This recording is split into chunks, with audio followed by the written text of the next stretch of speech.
বাচ্চা কাচ্চা কেমতে হইব? হয়তো সুচিবাই রোগী বউরের কাছে ভিড়তে দেয়। তাছাড়া বাচ্চা কাচ্চা হয়ে গেলে তো বিপদ হয়ে যাবো গা। তোমার মতো আজব পাবলিক বাংলাদেশের সেকেন্ড পেজ আছে কিনা আমার না সন্দেহ আছে। তোমার কি ধারণা অফিসে গেলে পরে আমি জবটা করব? মানে অফিস যদি আমার পছন্দ না হয়, যদি পরিষ্কার পরিচ্ছন্ন না হয়, আমি তো ওই অফিসে জব করবো না, আমি ছেড়ে দেবো। হাসতা সকালা হাসতাছি তোমাকে কাম কাজ দেখে। এই যে তুমি মাঝে মধ্যে লোকাল ল্যাঙ্গুয়েজ ছাইরা যখন শুদ্ধ করবার যায় এমন বেড়াচোরা লাগে না, আমার হাসি উঠে যায়। আর একটা আছে ওই হাঁচানে। হলে কেমন বেকুবের বেকুব চিন্তা করছো? পয় পরিষ্কার না বলে চাকরি ছেড়ে দিচ্ছে, অনাবার পরিষ্কার অফিস সার্চিং করতেছে। আবে হালায় পরিষ্কার অফিস তো তুই পাবি না, চলে যা নেপচুনে চলে যা, ওখানে আছে পরিষ্কার অফিস। হ্যাঁ হালে মাথা খারাপ কোন হানকার। ঠিকই করছে হাসান ভাই, সে তো আর তোমার মতো না। সে একটু পরিষ্কার থাকতে পছন্দ করে, কইছে করছে। আর তুমি তুমি তো একটা আস্তা ময়লা ডিবির উপরে বসে বসে অফিস করো। ময়লা ডিব্বির উপর বয়াবো অফিস করি মানে কি খবর চাইতেছো তুমি? বুঝো না, ব্যাগ শহরের ময়লার টোকায় টোকায় নিয়ে এসে প্লাস্টিক বানাইতেছো। তো কি ওরে পরিষ্কার জগজগা তকতকা? তোমার কথাবার্তা শুনে মনে হইতেছে আমি দুলাবলের ব্যবসা শুরু করছি। আরে হন্য সায়েন্টিফিক পদ্ধতিতে আমরা তো ওই যে বাঙ্গারি আছে না, ভাঙ্গাচুরা প্লাস্টিক এগুলো টোকা লয় হে পরিষ্কার পরিচ্ছন্ন কইরা মেশিনে ঢুকায় জিনিসপত্র বানাইতেছি। তুমি এমন করে কও মনে হইতেছে যে আমি প্লাস্টিকের ব্যবসা শুরু করি নাই, মেথরগিরি শুরু করছি। পেছাও না তো, মাথার মধ্যে খালি জিলাফির পেট ছাড়া আর কিছু নাই। আচ্ছা, আমি একটা কথা জিজ্ঞাসা মনে করি, আমার মনেই থাকে না, ভুল হয়ে যায়। হাসান ভাইয়ের বিয়া করা তো 3 বছর হয়েছে না? হ্যাঁ হয়েছে তো। পোলাপান হয় না কালা, তোমারে কইছে নি কিছু?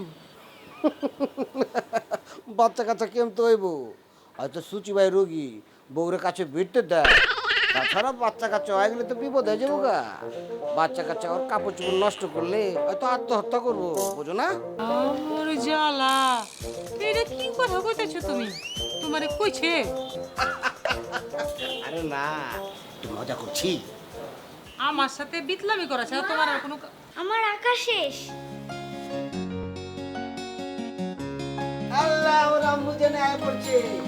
দেখি, দেখছো নি পাখিরি পর্যন্ত কি সুন্দর হয়েছে।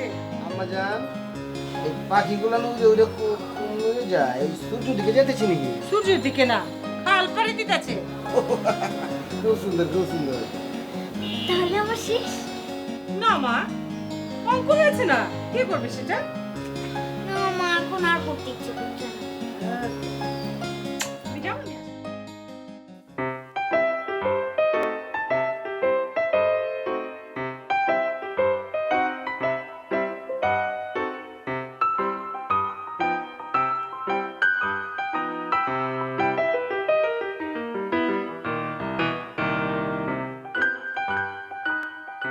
কি ব্যাপার, তুমি এখন রেডি হওনি? আজকে তোমার প্রথম দিন অফিস, তুমি কি এখনো ঘন্টাখানেক ধরে রোদে দাঁড়িয়ে গা শুকাবে নাকি? আরে বাবা, আমার গাটা তো অনেক আগেই শুকিয়ে গেছে, কিন্তু এই যে জুতোটা একটু ভেজা আছে, বেল্টটা একটু ভেজা আছে, তারপর তোমার মানি ব্যাগটা একটু ভেজা আছে, শুধু এই ক্যাপটা খালি শুকিয়েছে। তোমার মতো আজব পাবলিক বাংলাদেশের সেকেন্ড পেজ আছে কিনা আমার না সন্দেহ আছে। যে ডিটারজেন্ট পাউডার দিয়ে নিজের জুতা ধোয়, বেল্ট ধোয়, মানি ব্যাগ ধোয়, আরো যে কি কি করে সেটা নাইবা বললাম। হ্যাঁ, আমার মতো মানুষ বাংলাদেশের একটিও নেই, কারণ এদেশের ম্যাক্সিমাম মানুষের মধ্যে সচেতনতার অভাব রয়েছে, বুঝতে পেরেছো? বাহ, তাহলে তো ভালো। তুমি সচেতনতা শেখাও, মাইকিং করে সবাইকে বলে বেড়াও যে কি করে গোসলের পর টাওয়াল দিয়ে গা না মুছে রোদে 1 ঘন্টা ধরে দাঁড়িয়ে থেকে এরম করে গা শুকাইতে হয়। হয়েছে, থামো। শোনো, তুমি তাড়াতাড়ি করো, তাড়াতাড়ি রেডি হয়ে অফিস যাও। প্রথম দিন লেট হয়ে গেলে ইমপ্রেশন খারাপ হবে বাবা। তোমার কি ধারণা অফিসে গেলে পরে আমি জবটা করব? মানে অফিস যদি আমার পছন্দ না হয়, যদি পরিষ্কার পরিচ্ছন্ন না হয়, আমি তো ওই অফিসে জব করবো না, আমি ছেড়ে দেবো। কবে পড়লো? এই, আমাকে এক কাপ চা বানিয়ে খাওয়াবে? দিচ্ছি চা। এই শোনো না, কাপটা একটু ভালো করে ধুয়ে দিও। হ্যাঁ, টিস্যু পেপার দিয়ে ধরবো। টিস্যু পেপার দিয়ে আর কিছু ধরা লাগবে? এই, গাল। আর কি তুমি গোসল করেছো? তুমি আমার